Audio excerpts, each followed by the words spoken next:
মার হাতে রান্নায় যে একটা আলাদাই মায়া থাকে তার বলে বোঝানোর মতন না। মা বানিয়ে নিয়েছে এই নাড়ু শীতের বিকালবেলা খাওয়ার জন্য, যা খুবই কম উপকরণে সাধারণভাবে বানানো হয়েছে। এতে কোনো প্রিজারভেটিভ রং কিছুই দেওয়া নেই। কড়াইয়ের মধ্যে একটুখানি সামান্য জল দিয়ে গুড়গুলোকে দিয়ে দিয়েছি। গুড়গুলো বলার অপেক্ষা করব। গুড়গুলোকে আস্তে আস্তে করে ভেঙে দেওয়ার চেষ্টা করব, একটু উল্টে পাল্টে দেবো, গুড়গুলো সব গলে যাবে। শুধু গুড় আর মুড়ি দিয়েই সাধারণভাবে বানানো হবে এই নাড়ু। কোনো রকম এক্সট্রা কোনো জিনিসই দরকার নেই।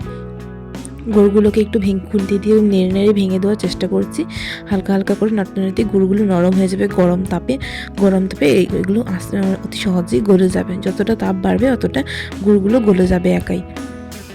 দেখুন কিছু সময়ের মধ্যে 5 মিনিটের মধ্যে গুড়গুলো সব গলে গেছে, ছোট ছোট টুকরো হয়ে গেছে। এগুলো সবটা গলে যাবে, গলে গিয়ে গাঢ় হয়ে যাবে।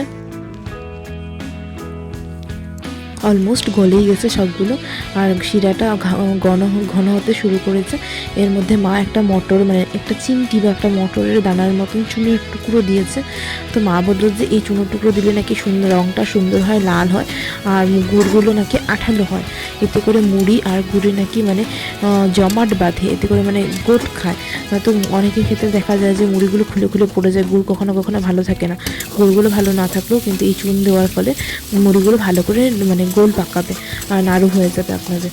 তো এতে করে দেখুন গুড়টা অলমোস্ট রেডি হয়ে এসেছে। গুড়টার রঙ কতটা সুন্দর হয়ে এসেছে, আগে কেমন সাদা সাদা ফ্যাকাশে ছিল, এখন কতটা লাল ঘন কালো রঙটা হচ্ছে।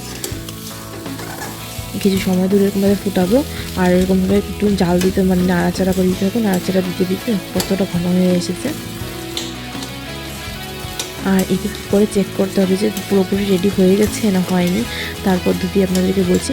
একটুখানি জলের মধ্যে নিয়ে ফালাবেন, জলের মধ্যে ফালালে জলের বাটির নিচের দিকে এটা জমাট পেকে যাবে। মামাকে বললো যে হাত দিয়ে দেখ, হাত দিয়েও নাকি দেখা যায়, কিন্তু এটা একটু রিক্সি। এরকম দেখুন একটা আঁশের মতন বসবে, একটা চিনির শিরা বা কোনো একটা মানে তারের মতন। তখন এইরকম যখন তার বলছে, এই দেখুন তারের মতন, এই তারটা হলে পরে তখন মনে করবেন যে হয়ে গেছে। দেখুন ঘুরটা পুরো গোল পাকিয়ে যাবে। আর জলের মধ্যে এতে করে তো মানে ব্যথা পাবেন আপনারা, হয়তো গরম লেগে যাবে। তো আপনারা জলের মধ্যে ফালিয়ে দেবেন, ফালিয়ে দিলে বুঝতে পারবেন। তারপর নামিয়ে নিয়ে এর মধ্যে আস্তে আস্তে করে আমি মুড়ি দিচ্ছিলাম, মা মাখাচ্ছিল। এরকমভাবে মুড়িগুলো অল্প অল্প করে দেবেন, বেশি করে একসাথে দেবেন না, যাতে করে মুড়ি বেশি হয়ে যাবে, গুড় কম হয়ে যাবে। একটু একটু মুড়ি দেবেন আর মাখাবেন, মাখিয়ে মাখিয়ে তো বুঝতে পারবেন যতক্ষণ পর্যন্ত লাল থাকবে অতটুকুতেই রাখতে হবে। বেশি মুড়ি হয়ে গেলে আবার কিন্তু গোল পাকাবে না।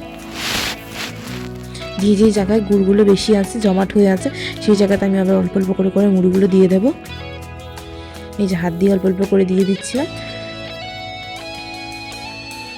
আর মুড়ি দেবো না, যথেষ্টটা হয়ে গেছে। আর যদি বেশি মুড়ি একটু দেওয়া হয় তাহলে কি হবে, আর গোল পাকাবে না, তখনকার মানে অসুবিধা হবে। তো মা বুঝে শুনে দিচ্ছে। তো মা বললে বেশি মুড়ি দিলে নাকি সেটার গোল পাকায় না, তখন মুড়িগুলো ভেঙে ভেঙে পড়ে যায়, 2 দিনের পরই মানে নরম হয়ে যায়। এবারে যে মাখানোর প্রসেসটা পুরো সম্পূর্ণ হয়ে গেছে। এবার হাতে নিয়ে গোল গোল করে করে চেপে চেপে একটা নাড়ু বানিয়ে নিতে হবে বা লাড্ডু বানিয়ে নিতে হবে। কখনো দেখবেন দুবার লাড্ডু বানানোর পর হাতের মধ্যে না মুড়িগুলো চিপকে যায়, মানে আঠা লেগে যায়। তাহলে তখন কী করবেন, একটুখানি বাটির মধ্যে একটা জল নেবেন, পরিষ্কার জল, জলের মধ্যে হাতটাকে একটুখানি লাগিয়ে 2 হাতে ঘষে নেবেন জলটাকে, তাহলে দেখবেন আর কিছুই হবে না। বা আপনারা চাইলে একটুখানি সাদা তেল হাতের মধ্যে ঘষে নিতে পারেন। দেখুন এইভাবে করে আমরা সবগুলো নাড়ু বানিয়ে নিয়েছি। আমিও তাড়াতাড়ি করলাম, কারণ গরমে গরমে নাড়ুগুলো বানাতে হবে, ঠান্ডা হয়ে গেলে কিন্তু গুড়গুলো শক্ত হয়ে যাবে। দেখতে লাগছে তো গণেশ ঠাকুরকে ভোগ দেওয়ার মতন একেবারে নাড়ু। ভিডিওগুলো পছন্দ হয়ে থাকলে সাবস্ক্রাইব করে রাখো। মার হাতে আরও নতুন নতুন রান্নাবান্না দেখাবো তোমাদেরকে।